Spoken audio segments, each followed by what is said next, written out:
Hello everybody and welcome to Parks Bros. It's Drew here and we're back in Planet Coaster and back in our park, Rolling Springs. As you can kind of see, we went crazy this week. And by we, I mean I probably spent way too much time building, customizing, and creating a parking lot. Yeah, that's right. I spent most of my time this week making a parking lot. I was gonna eventually do some stuff with the South American section and transition it towards the front entrance, but I kind of got distracted and just started going crazy on a parking lot and a new front entrance. So, realistically, we've started from the beginning. So this is all looking absolutely amazing in my opinion. It's probably the most realistic park I've made to date, especially thanks to the Theme Maker's Toolkit. I have been utilizing a lot of those pieces like crazy. You'll see those pop up as we walk around. So let's go ahead and show off everything that I was able to do in the past week before we do a deep dive on some of my initial thoughts on Planet Coaster 2 while making a new ride station. So let's start our quick walkthrough with the drive into what I would probably say is the up-close parking lot, because let's be real, this parking lot will never be big enough for the realistic-sized crowds that would potentially be showing up to this park. And I will say, before we get into everything, I have gone all in on the fact that this was a Cedar Fair park, especially in its recent years, maybe a Paramount park before that, and of course a Taft park before that even. But I gotta say, it's getting pretty crazy and hectic already. I think I've gotten almost 10,000 pieces around. But yeah, of course, drive in through here. But we're gonna take the path that the Planet Coaster peeps seem to walk on. I was able to move a couple things. It's kind of gross over here, I'm not gonna lie, but the tunnel does block a lot of what's seen over here. I should have started this park as a scenario to move the spawners, but it's all good. Right next to some bus stops. We'll walk this way. Eventually making our way to where the backstage entrance is going to be for a lot of vehicles that may have, supplies or potentially food coming in, or any realistic thing that needs to go in backstage will be coming through this entrance right here. And let's go ahead and go back to the toll booths real quick and I can show off some things I did around that planning. Still not sure how parking lots work realistically. The more and more I've looked into them, it's kind of confused me more and more. But you can see our first toolkit usage right here with this barrier. This is pretty much the security entrance, or potentially the buses might use this, although the U-turn around to get to where they're supposed to go might be a little tight. But yeah, totally designed these booths after looking at SeaWorld San Diego's booths that they have, and honestly the parking situation is pretty similar compared to that park. But as you see, we've got some signage everywhere and some computers. It's looking pretty decent. I gotta say, I still gotta make the layout of all of this part of the parking lot still, but the spacing is just a little odd. We have this front entrance sign pretty much saying, hey, welcome, you've officially made it to the parking lot, go ahead and pay up. I'll eventually have these screens having the prices for all of the parking, kind of like how Disneyland has theirs set up now, with just a TV in front of the booths. But let's go ahead and walk on the other side of the sidewalk first, so we can get a view around the parking lot before we actually head into the park entrance. Most of it's lined up with this kind of cobblestone wall, which I think is nice from the Spooky Pack. Definitely have to fix some of the terraforming as I'm walking through here. But super simplistic parking lot. Kind of this weird triangle shape, but it made sense with how the park layout was going to be. And you can see glimpses of the newest coaster. I kid you not, a buddy of mine was like, you know what would fit really nice there? A old style wooden coaster. And I was like, okay, I feel inspired, and immediately hopped on to making it. So I won't be making this one on stream on Tuesday nights like I usually do. I'm sorry, guys. I got ahead of myself. But I'm really enjoying how it looks, at least from the parking lot. Definitely going to have to change some things eventually with it, but I got to say, from the sidewalk up here, I mean, this view would be amazing. Definitely going to have to do some more in terms of fencing around the coaster, just to make sure we don't have any hot sauce incidents around the ride itself, which is crazy to say, I'm not going to lie. But yeah, walking around even further, you get a nice view of the drop here, which is fun. We'll talk about that coaster more in a bit. Have a security cart ready to go if there's any issues in the parking lot. There's more I got to do in terms of the parking lot itself as of now, which mainly includes organization, so pretty much those big pillars that show where you parked, and also potentially some security towers or cameras. I'll get on those eventually. As we keep walking, nice planters kind of trying to block off the backstage area to our main street area. It's looking okay so far. I gotta say, these ponderosa pines are great and all, but they don't seem to block off enough.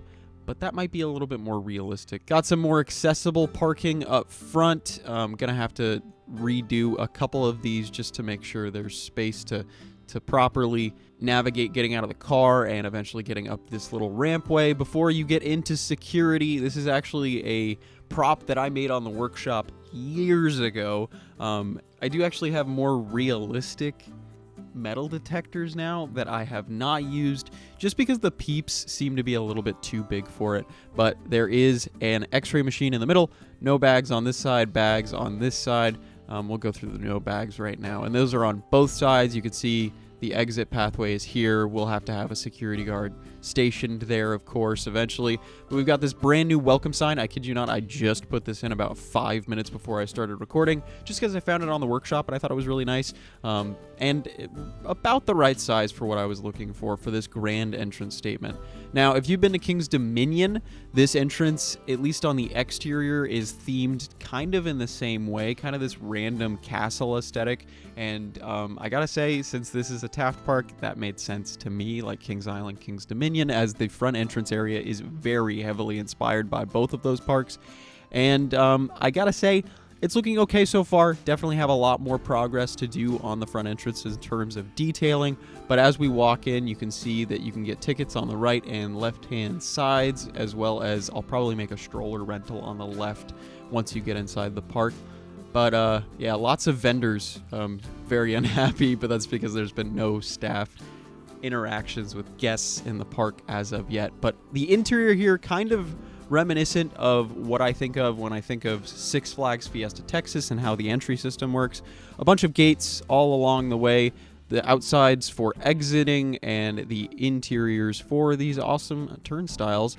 But as we walk through the turnstiles, welcome to Rolling Springs. Goodness gracious, that's right. I put in this custom sign, even added that custom Cedar Fair-like eye, or I guess now Six Flags eye, and it's looking pretty dang good if you ask myself.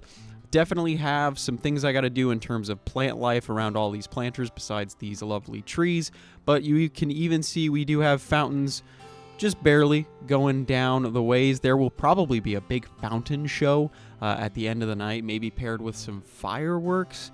That would be a nice finale, I think, for this park if we can make it that far. But yeah, really enjoying how this sign has turned out. Might be a little bit big for photo opportunities because you might have to stand a little farther forward to make sure you get the entire sign in the shot. But I'm really enjoying it.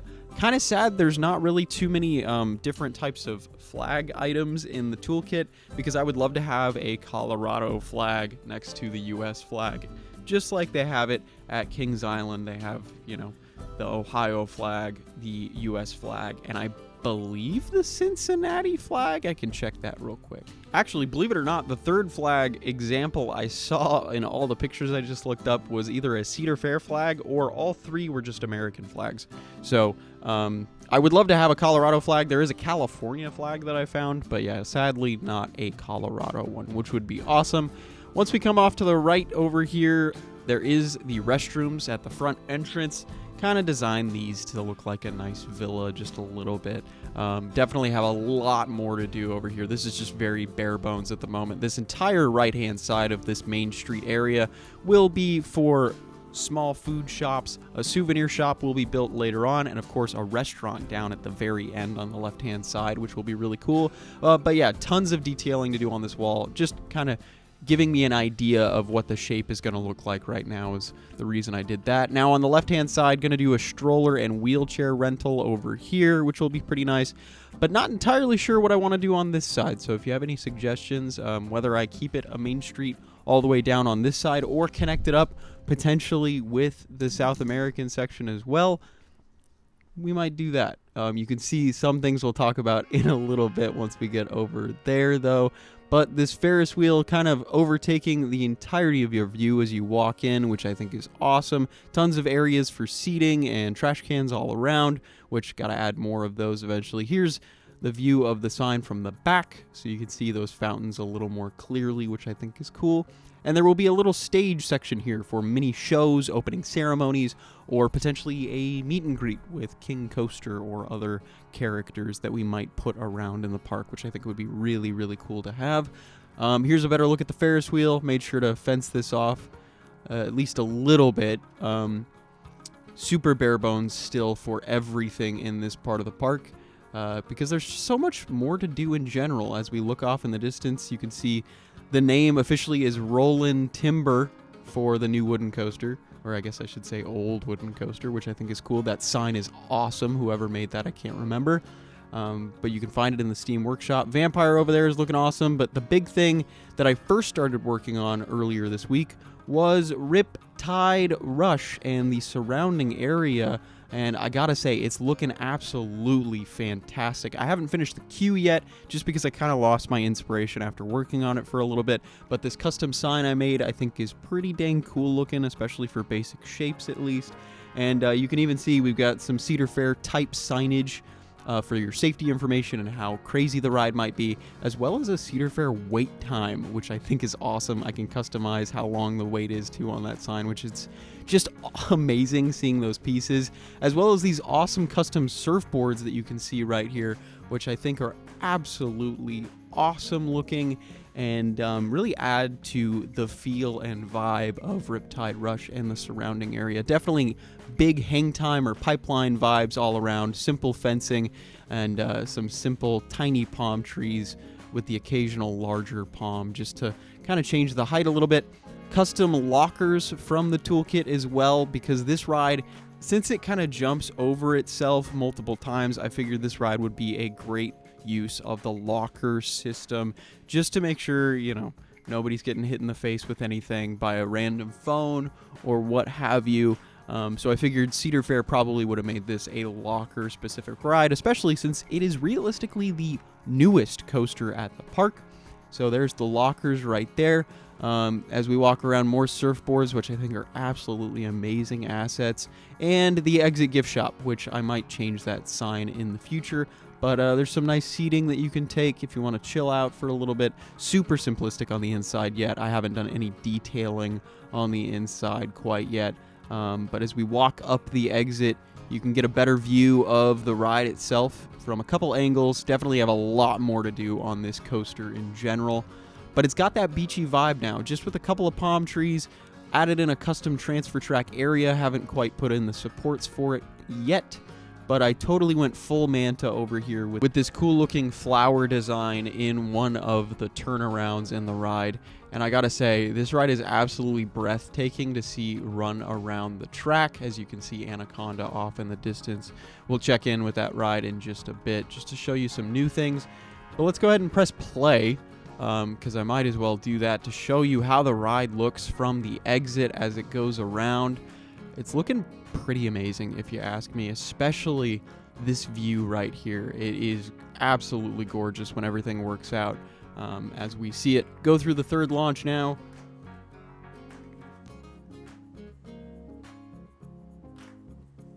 I think it looks so good. A little Maverick snap on that turn. Definitely some smoothing to do on this ride yet, but it's all good. This ride is not near complete yet, so kind of crazy looking if you ask me, as we see it not dual yet again. Hopefully once it comes around again it will, but might as well show off some other things in the park. You can see these nets here, just to protect, you know, anything from falling onto the train that will be going right below, which I think is cool.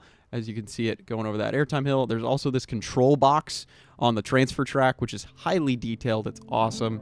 And it, you know, it's something you'd see in real life, which is amazing. And I love being able to add that realism into this park, as these coasters hopefully dual right here.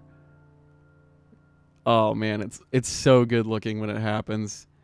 Not perfectly, but just seeing two trains next to each other It's such a cool view overall.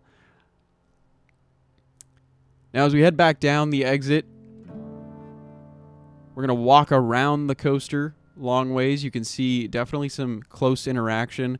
Eventually going to have to fence all of this off Manta style because it's right next to the path, but I think that's going to be a really cool... I mean, so many pictures of this ride can be taken. It's probably my favorite coaster in the entire park right now, just because there's so many places you can get amazing pictures. I mean, boom, right there. There's another one, right? It's amazing. The way you guys designed this ride, told me how to do it over on Twitch, did a fantastic job with how it ended up. And I can't wait to see it all themed up, and it's going to be absolutely incredible.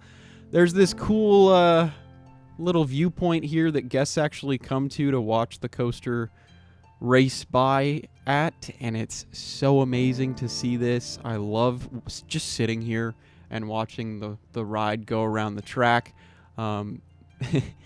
I did add a couple Easter eggs. Hopefully this park will be on the workshop eventually. There's an Easter egg in here. You'll just have to wait and see. But let's say it's very Silver Dollar City coded. It's looking amazing, though. I absolutely adore this ride. I don't think I can say that enough. I'm just kind of waiting for another cycle to happen. But yeah, this ride has inspired me in a lot of ways to just keep building, and it's amazing.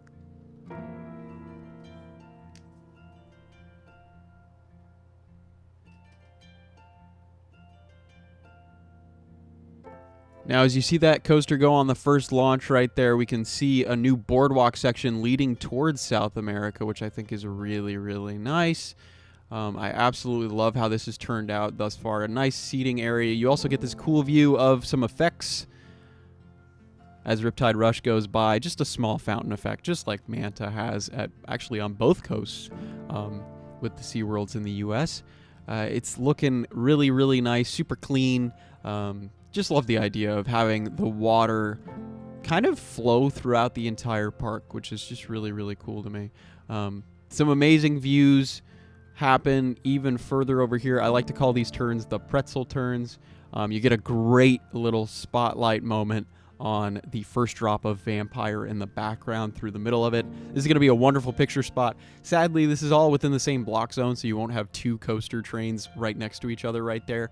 But we can stitch them together and make them look pretty cool nonetheless. So yeah, this is just a really cool spot to me. I really enjoy the way all of this ride looks from pretty much every single angle. And again, I gotta get hard at work on just completing all the theming all around. It's gonna look absolutely amazing. Now let's go ahead and step over to the South American section real quick. I will say not really any changes over here outside of the subtle additions of the ride signs as well as the wait time signs. And I did adjust those to how long the waits usually are when I put guests in the park. And yeah, for some reason, Hovering Hawks, at least 50 minutes minimum. So I wanted to make sure to reflect that on all of the rides that have been shown throughout the park, as I think it's time to start building what we're going to build today and talk a little bit about Planet Coaster 2. So first, let's give some backstory to Roland Timber.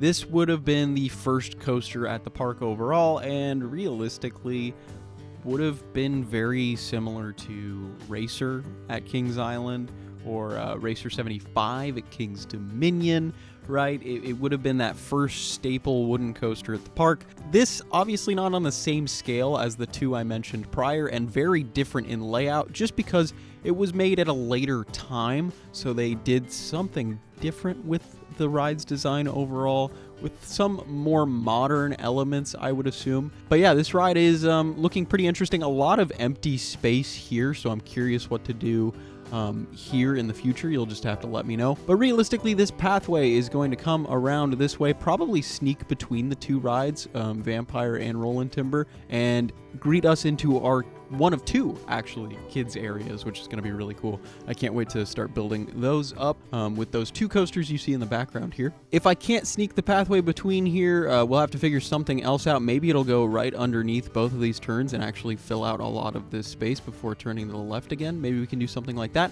But how I have it planned out right now is the queue is going to take up a good chunk of this space, while most of it is actually going to end up being lawn still.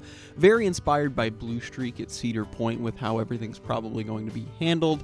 The queue entry should be right here. So let's go ahead and start building while I give my thoughts on Planet Coaster 2. So I think the first thing I could talk about when it comes to Planet Coaster 2 is the pathing. As you can see early on in this time lapse, I was struggling to really get the pathing that I wanted. It was really unfortunate that the game has kind of always been like this. And it's been a real issue for me overall. Like, trying to design your own park, and the pathing is everything when you think about it. Like, the entire layout of your park depends on the pathing itself, and not being able to work with it a lot of the time made everything so incredibly frustrating. And I found myself actually stepping away from the game multiple times because of the pathing issues that I found myself having, which was a real shame because honestly, it shouldn't be an issue whatsoever. And using kind of that stamp and play grid features that they actually had added in was usually when I had the easiest time when it came to pathing in general, which was really unfortunate, just because it shouldn't be that way. Like, the whole point of the pathing system in this game was to avoid the grid, and unfortunately it didn't seem like they did just that, which was a real shame to me, because one of the absolute main selling points of this game when it first came out was the fact that you didn't need to have a grid anymore like the other Tycoon games. Thankfully, we know and have actually seen in all of the trailers and concept art that pathing will be different, and they've confirmed that multiple times as well, which is absolutely awesome, and I can't wait to play around with the new pathing system. I am just curious how it's going to end up looking overall and working, because there have been so many times that I can think of where, honestly, the pathing was just the biggest issue of the game overall, which is a real shame, because there are so many other things about this game that could have been tweaked, I think. I still think this is one of my favorite games of all time, and I can easily say that with a lot of confidence. But there were just some times where it was like, dang it, this is a real struggle right now to try and get some of this right. Hopefully, we can see some major improvements in terms of that, and I'm really excited for it. I gotta say, the building overall is probably one of the best parts of the game in general, just like building custom structures or, you know, putting in custom supports. Like, all of that works so incredibly well, and going into that a little bit more, I want to talk about the new themes that they're offering. So all of the new themes, as you can see on screen, have something to do with being aquatic in some way.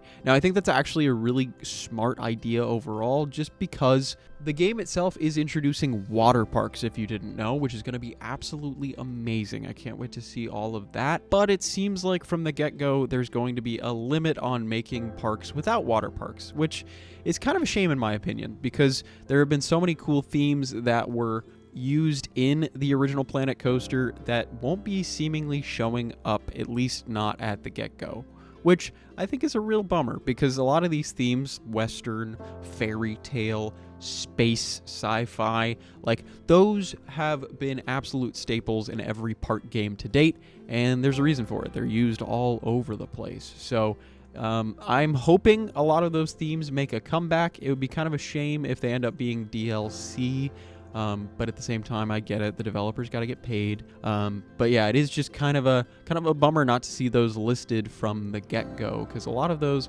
are just complete staples at this point to this game, as well as just theme park games in general. Going into the build more, I do really want to see half-wide walls. That would be absolutely incredible, as that has been kind of a struggle sometimes, is trying to find half-wide walls. Yes, you can mitigate that with setting the grid size to be half as wide and then moving a full-size wall over half or whatever it is, 7 feet, 2 meters. But the fact that there's no just half-wide walls has been a real struggle for me, especially when designing stations in the past, which is a real shame because I think there are so many ways to do that decently, and it hasn't seemed to be offered in this game. So I'm curious to see if it's going to be offered in Planet Coaster 2.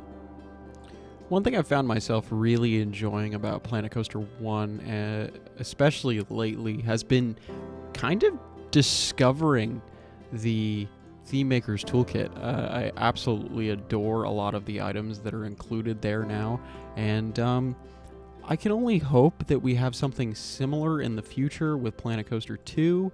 However, we never got it with Planet Zoo, so I'm curious to see if they're going to do it again with Planet Zoo as like the final update for the game, which might be coming out fairly soon. The main reason I've been loving the toolkit, though, is not only the extra customization that you're able to get from it, but the fact that there are so many pieces of realistic props that we never really got in Planet Coaster as a base game. So it's been amazing to be able to play with stuff like that, like fans or coaster netting, or pretty much anything you can name that I've talked about earlier in the video. That is included, and I gotta say, it's absolutely phenomenal being able to use pieces like that, because it just adds to the game so much, in my opinion. Don't get me wrong, this game is seriously so much fun on its own, but for a nerd like me, being able to put that little extra effort into everything is just so enjoyable. Now, I know I've been talking about some of my worries and wants with the game itself, but honestly, I'm so incredibly excited to get back in the full swing of a brand new coaster game, or I guess I should say a planet game too, and I just cannot wait till November, to be completely honest with you. Like, it is going to be absolutely insane. Now, I will say, I want to finish this park if I can before then, but at the rate I'm going, even with how much I've been playing, the amount of detail I'm putting into this park is going to make that pretty close to impossible. So, if anything, this series will continue until I can't play it anymore, which hopefully I can finish the park before I need to do some major upgrades on my computer. But at this rate, I don't know. We'll see. The fact that I'm probably going to be over 20,000 pieces and still running okay is a great sign to me, but we haven't even really started the park yet at 20,000 pieces, so I'm curious to see how everything goes with that. And if we have to pick this up at a later date again, it is what it is, you know. As long as I can get it done eventually, that would be the main hope for me at this point. So that would be really cool to be able to do, which hopefully I'm able to. That'd be really nice to actually see that and be able to say, yeah, that's right, I completed my crazy Planet Coaster Park. And of course, having you guys on stream is always incredibly helpful to help inspire and kind of instigate some really cool ideas with these projects that I've been doing on this park, and it's super helpful. Like I said, the other night my buddy was literally just like, hey, you know, a classic wooden coaster would look really good right there, and now I'm doing this instead of building the gift shops, which I've been putting off for a long time. But it's kind of fun how that works out that way for me, and I'm really enjoying it regardless. I think it's been a lot of fun really just diving headfirst back into this game, so I can only imagine if Planet Coaster 2 is better optimized, has water parks included, and potentially some other cool things that we don't know about yet in terms of customization all around, which there's a lot more of that to be had on the flat rides especially, and the coaster trains too. I'm really kind of over the moon about it, and I cannot wait to get started on everything in the game. It's going to be absolutely amazing. Going back to talking about optimization a little bit, I did realize a lot with this game, especially on my original computer, which was honestly not good anyway. It really struggled with this game, especially when there was like a wooden coaster or any more than maybe a couple hundred pieces. Now, I realized my computer was just not good in general, but even on this computer where it runs pretty smoothly. It still runs into a hiccup every once in a while, which is kind of unfortunate. So it does make me curious about how the optimization is really going to change with Planet Coaster 2 and the new engine they're using, because it is also launching with console support at the get-go. So I'm curious to see how that might change anything, and if it does anything in terms of performance at all, or if the PC version is different enough. I'm very curious to see that, because there was that counter on the original console port, which I got so graciously from Frontier, which I still play from time to time, although since I got this new computer, that's kind of changed. But I think a lot of people are curious to see if that is going to affect performance whatsoever when it comes to the PC version, or if they're two completely different versions in general. Looking at all the footage we've seen of the game itself, though, I gotta say, I am so happy to see everything that we saw in the trailer. The potential of food trucks and other types of new attractions like the B&M Surf Coaster and returning attractions, which is great. I would love to see, though, all of the returning attractions be in the game. That would be absolutely amazing. And what I mean by that is all of the original rides from Planet Coaster 1 going into Planet Coaster 2. Now, I don't know if they'll be able to do that, but I would absolutely adore to see it, because in my mind at this point, this is like Roller Coaster Tycoon and Roller Coaster Tycoon 2. Roller Coaster Tycoon 2 was realistically just a continuation of 1, but better all around. So I would love to see the same when it comes to this iteration of the game, and I know we won't realistically get that. I know we'll be missing a lot of stuff, but I would truly enjoy if we were able to get almost everything that we've had for almost a full 8 years now. I do think overall, though, this game has the potential to be Game of the Decade for me, which is kind of a bold statement, I will say, but if they're able to do all the things that I talked about earlier and even promise more like they have, I think it's going to be an easy choice for me, that this is going to be an immaculate game overall, and I'm super, super excited for it. I don't think I can say that enough. I'm sure you've heard me say that enough, but we've reached the end of our hour time lapse, so let's go ahead and check in with what we did. As you can see, Roland Thunder is looking a little bit different. I'm almost tempted to call it green streak now after that time lapse, because there's just so much green. So let's go ahead and get a closer look at it from inside the park.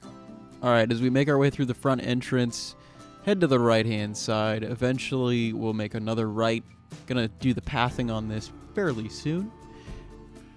And of course, if you want to see some of this in real time, as well as help decide what we do next, join us over on Twitch on Tuesday nights. We do about an hour, maybe 2 hours of streaming, just showing off what the park is capable of. It's looking fantastic, if you ask me. But yeah, let's go through where the entry point is going to be. Right about here. I think it's pretty cool.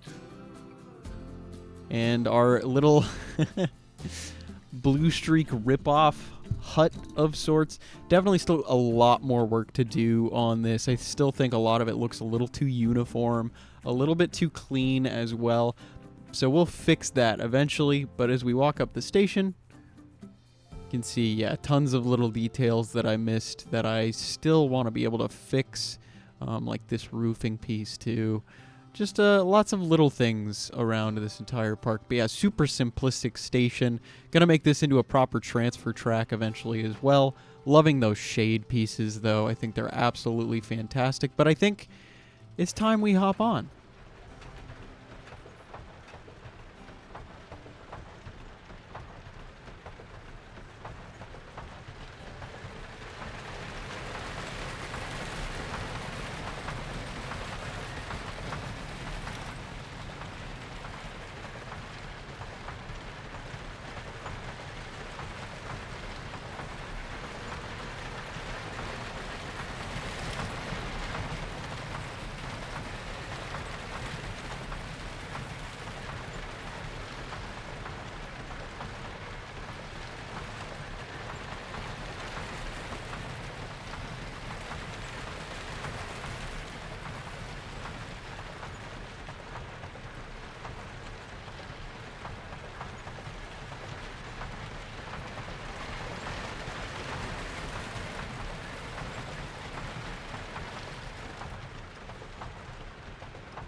So it's been kind of crazy seeing all the changes in this park as of late over the last week.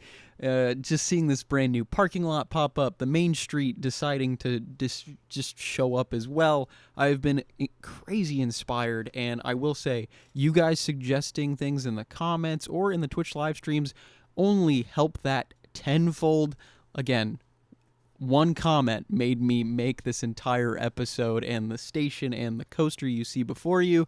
So that's all it takes. One little suggestion and it might appear in the park. So if you haven't yet, comment down below what you want to see in the park, things you want to be named in specific ways, or potentially join us in those Twitch live streams on Tuesday nights, because there you'll be able to name things yourself or suggest things in the Twitch chat in real time, and I'll build it right in front of you. So I would highly appreciate it if you checked that out as well as subscribe if you haven't, because we're going to be making videos like this every single week until this park is done or it can't run on my computer anymore. But I really do appreciate you all stopping in and watching, and until next time, we'll see you on the next ride.